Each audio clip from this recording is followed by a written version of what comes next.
I think we should read out their comments. Yeah. In That'd the be next really fun. video, I think it'll be good. Yeah. We're going to do Q&A at some point, right? We're going to do a Q&A video coming up soon. As we've promised, very soon we'll do a best of comments episode. Hi, everybody. Thanks for joining us again on Archie Marathon. Today's episode, as much promised, is question and answer time. Lots of you have left cool questions and comments, mean comments, on our on the YouTube channel. So today we're going to smash through a few.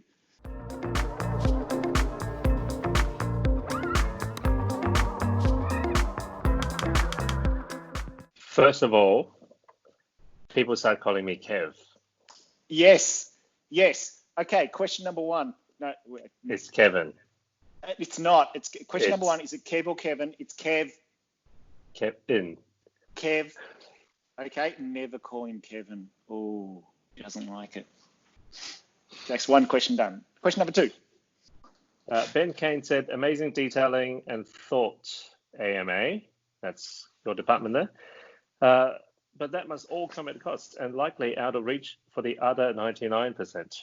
What was the cost per metre of dwelling? In terms of our work, it's the same square metre rate as any other Melbourne architect. Beyond the 99%, I think that's a good point.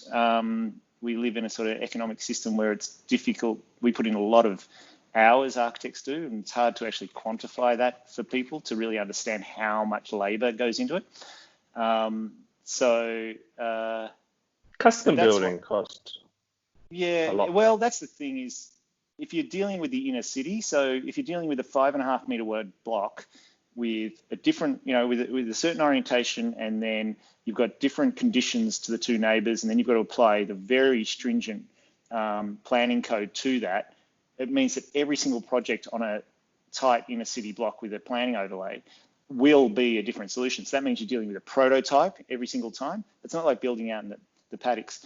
But yeah, definitely this is the problem we've got with architecture is architects have so much to offer the general public. We're trained in a way that's very egalitarian, thinking beyond just our projects, but to what our responsibilities are to the general public. And when you're creating a house, it's really hard to, make a architecture firm survive, profitable, touch wood. I guess we can be out of reach to the 99%, and that's a problem. That's one of the reasons ourselves and a bunch of other architects like Kenny Nolan, Claire Cousins, Breathe, and a whole heap of others got together, competitors, and actually worked together to try and create medium density housing that is below market, but much more sustainable and more socially orientated. So that's one way we've tried to deal with it. But yeah, these individual houses, it's really hard to get the economics down. We're at the whim of the building industry in terms of pricing. This is Mijimak. Honestly, my favorite is your B-roll footage from your architecture tours set to some chilled music. Seeing a building in motion is always better than still photography for me. That's a good idea.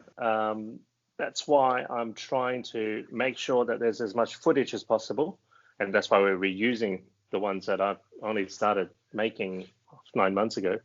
But, I have 40,000 photos in my library on architecture, but I don't want to make it sort of too static and boring. I don't know. Andrew keeps saying I should just Ken Burns effect them, but I don't know. I'm a bit bored with photography. There's so much stuff. I mean, I've been using them to illustrate points, but to bring people there, I think it does need the movement and the three-dimensionality that you get with the footage. But there's something a little bit more honest about video as well. Like, it's really easy to manipulate photographs. A still image, you can spend time in Photoshop and manipulate the hell out of that. And there's a lot of pretty average buildings that look pretty great in a still photo from a certain direction. As soon as you put a video on it, it increases the level of scrutiny. Photographers are being paid for as well to make it look even if it's fiction, make it look as good as possible, make it look like a render. That's what the photographs are getting more and more like. Nobody's commissioning photographers to make it, to document it as it is. Get that grubby detail that didn't work properly. Make sure that's front and center. Tom Collins said, can you please share the complete Europe itinerary? No. I'd love to have a copy for my own travels. How many hours did it take you to put that together? The research itself, it's 2 weeks full-time research before I actually put the itinerary together. That's just to find places and opening hours. However, I could, and we are going to make a video about how to plan a trip. So stay tuned. Yeah, that's why it's. I don't know what I'm talking about because I just follow you, but I imagine you're getting a lot more out of these experiences because you're researching it, it becomes a real critical exploration of this architecture before you even get there. Because of that research, the research itself is fundamentally useful in terms of understanding the building. All right, here's another one. Hang on, I need to prep for this one. Hang on. Yeah, there you go. Where's Kev gone? One might say the initial stage of conceptual development adds overriding three-dimensional constraints to the anticipated degree of human ambience. You must tell Maynard this. He will understand, I'm sure. Archie speak is such bullshit. So that's my friend Grug, our friend Grug, who we play video games with, and he's in IT, and he's got this matrix where you just go and put together all this Archie speak bullshit, and you just pick like half a dozen bits and string it together, and it just sounds like the same bullshit you've heard before from architects. I love it. He's got heaps of them. Every now and then we're playing a video game and he just throws one in, and I'm like, what? It really discombobulates me. But it's important that we try not to use Archie speak in this channel.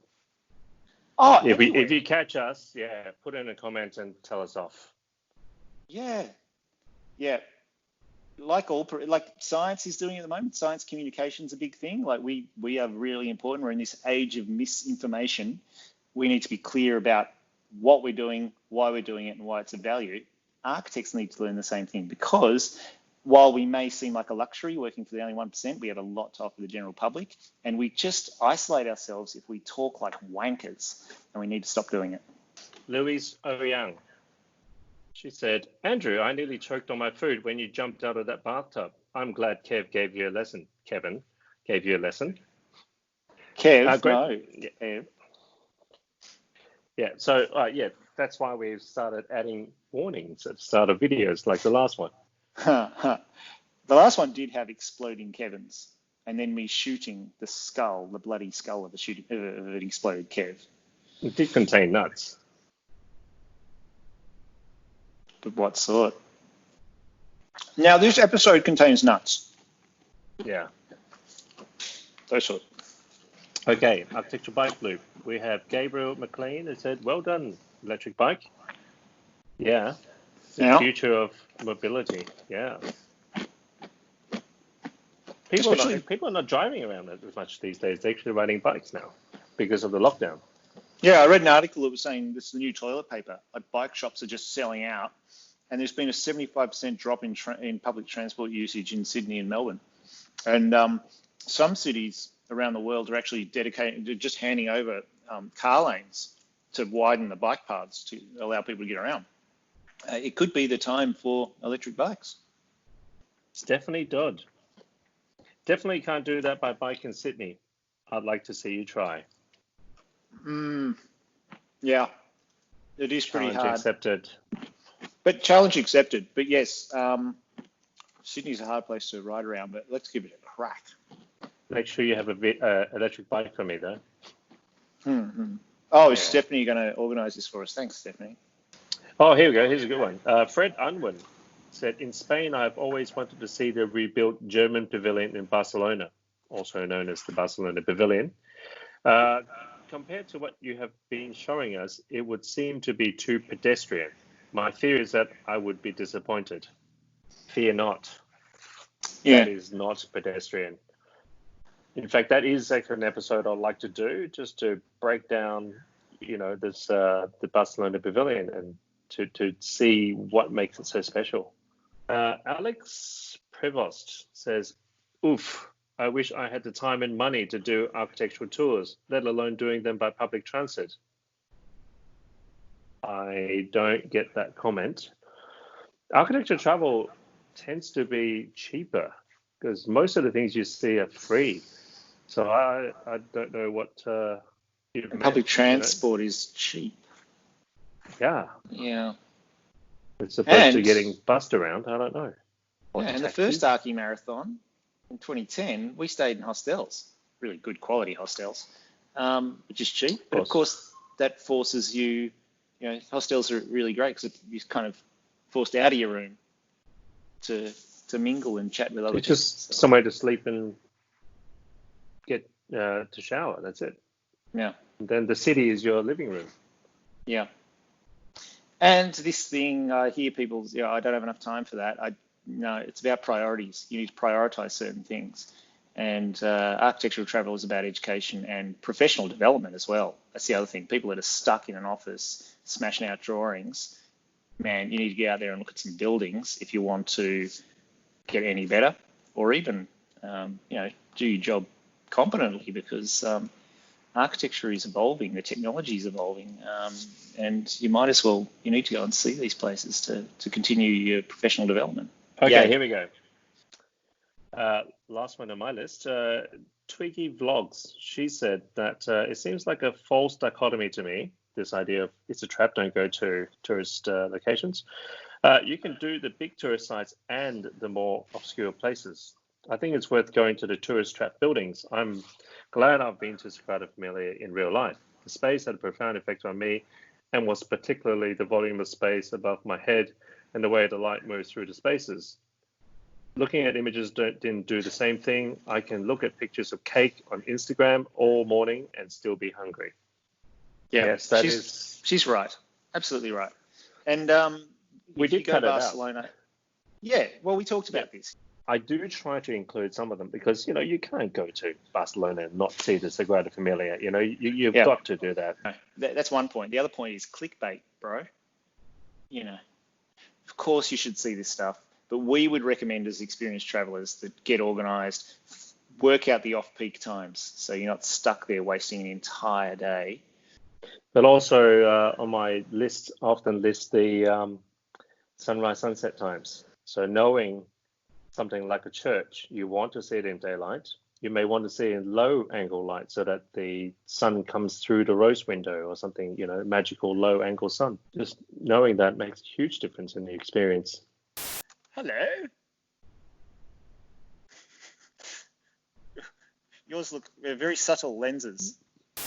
Thanks for watching, guys. We'd love to do another one of these episodes, so please leave comments, chuck some questions in there, chuck some comments, say some really nasty things about Kev. Never call him Kevin. Leave a like, comment, subscribe. From me, Andrew, and him, Kev, and only Kev. Bye-bye.